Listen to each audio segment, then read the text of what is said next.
Hi all, Viswanathan Anand played absolutely amazing chess in the FIDE World Rapid Championship, played recently in 2018. Let's have a look at him playing with the black pieces against Magnus Carlsen, the current world chess champion. So d4 from Magnus. We see knight f6 from Vishy, c4, e6, so the Nimzo-Indian, or will it be a Queen's Indian? Knight c3 is played. We have a Nimzo-Indian defense now after bishop b4. And white plays the Rubinstein variation, e3. Black castles, bishop d3, and now d5. White plays a3, just wanting that bishop pair immediately. Bishop takes c3, check, b takes, d takes c4, and you'll see that this opens up this diagonal by taking away that pawn from the center. Black can now later try and put pressure on this diagonal. c5 first though, knight f3, queen c7, threatening c takes d4 potentially to hit that bishop, and white doesn't really want to take with the queen, his pawns would be splintered, so that bishop is moved back. But now b6, so this idea of putting pressure on this diagonal is important here. Bishop b2, if white can expand later, this bishop could be a very significant, powerful dark square bishop without a counterpart. Bishop b7, white castles, knight bd7, c4. So it looks as though both sides have their particular trump cards, their particular favourable imbalances to play on. White with the bishop pair, black with the light square play. Rook ac8. This pawn might be vulnerable in some variations. After c takes d4, for example, and bishop takes f3. So white safeguards this c4 pawn. Rook fd8, which is kind of extra on the queen. The queen gets out of the way there. But now a very, very interesting move. I wonder if you can guess, if I give you 5 seconds here, what black plays in this position. It's kind of a tactical move and a provoking move. That's my clue to you. Okay. Knight g4. It simply threatens bishop takes f3 and queen takes h2 checkmate.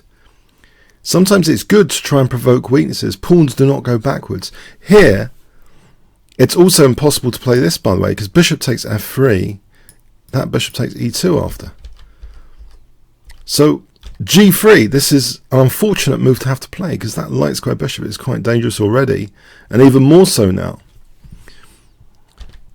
The knight just simply goes back, so it's not really a loss of tempo if it's incurred something which is quite committal, and white really didn't want to commit to that kind of weakness.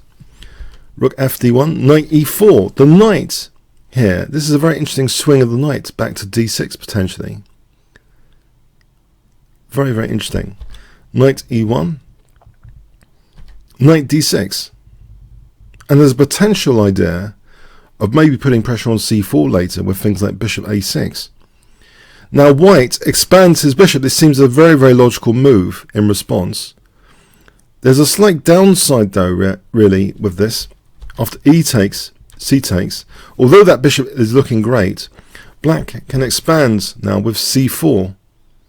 And that pawn is quite an aggressive pawn. It's the most aggressive black pawn, and it marks out b3 and d3. Queen c2, b5. And we can see now that knight c5 to b3 could be a good celebration of this pawn. Knight g2, knight c5. So going into b3 seems a little bit unpleasant. Knight f4. Queen e7. Bishop g4, the rook moves. Queen c3, threatening mate. Now this is parried with a counter-attack as well against the bishop, so protecting g7, hitting the bishop. Bishop drops to f3. Rook cd7, queen b4. And now this knight b3 move is played, but white doesn't move the rook here. White plays knight e6. If white moves the rook, let's see, rook c2, this could actually be just even, actually, this position. It's not so bad for white, but you can see that black's pretty happy with his advanced pawns here.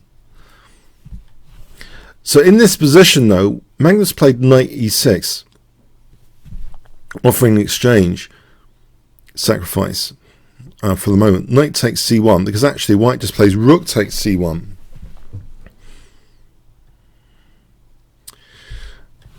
Yeah. On knight takes d8, there might be knight d3, for example. So rook takes c1.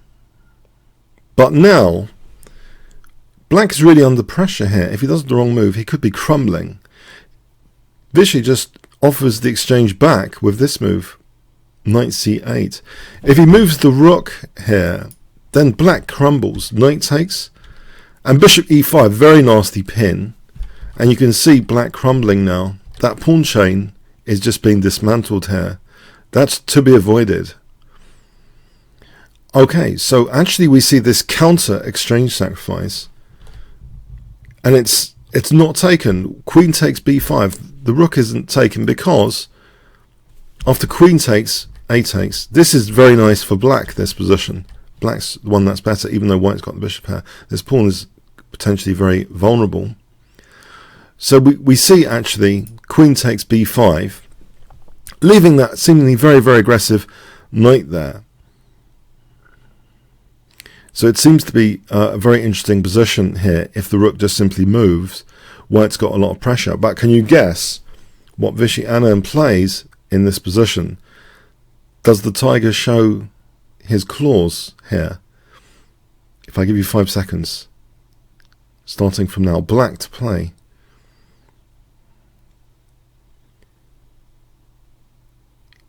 Okay, yes, rook takes d5. A very powerful counter exchange sacrifice, undermining the knight immediately, trying to underline these weakened light squares from earlier, that earlier knight g4, which provoked those weaknesses. This is trying to celebrate those light square weaknesses. Bishop takes d5, removing white of the light square defender. Rook takes d5. We have this classic setup for nice combinations. We've seen so many master games, iconic master games, with the absence of the fianchetto bishop. Will this be any different here? Because black has the light square bishop as well. In this position, Vishy just plays knight d6. He wants to keep that light square bishop, torturing those light squares. If he plays queen takes e6, then yes, the loss of the light square bishop, white has actually a big advantage here, and he'd be threatening mate immediately. So actually knight d6. So this knight's hit. This knight's protecting the bishop, so that's actually threatened now. We see now knight c5, as if wanting the bishop to move out of the way. But guess what Vishy plays here? A wonderful move in this position, and very, very logical. If I give you 5 seconds to pause the video. Okay, rook takes c5. Because after queen takes, queen e4, threatening mate. And you might think the king can run away. The game ended here. Let's see if the king tries to run away with king f1. We'd have check. And here, bishop f3 check would be killing. Because after king d2, we can play another check. And then another check taking that rook, ending up a piece up. So that's why the game didn't continue, it seems, after queen e4. A wonderful attacking game demonstrating light square weaknesses. Very, very instructive. Hope you enjoyed that. Comments, questions, likes, shares appreciated. Thanks very much.